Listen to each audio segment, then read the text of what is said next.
Hi everyone, I'm Jared, the head of product at Kolleno, and today I'm going to show you how to apply an invoice to a payment within NetSuite. So how do we do that? We'll learn shortly, but just before we jump in, just a quick reminder that Kolleno is a app that plugs in directly into NetSuite, pulls in all your data, and simplifies your operations. So check us out to learn more.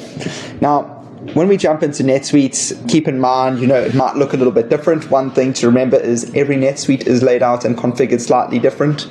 So yours might not look the same, but a couple of things should hold true, such as your search bar and menu bar to some extent.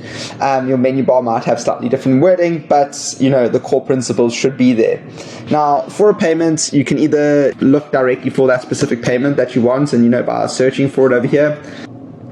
Now, once you've found the payment that you want to apply to an invoice, there's a few pieces to note that are important. So you've got your payment number to be 100% certain that you're looking at the right invoice.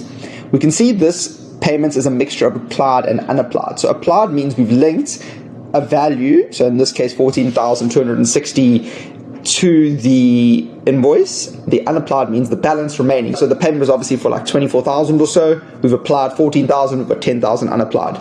Now, you can see over here that some of these invoices have already been applied, and if you want to add more, we can just click edit.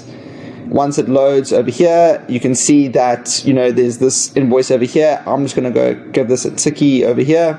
Click save. You can see it's now put that balance automatically. Life is nice and easy. We're good.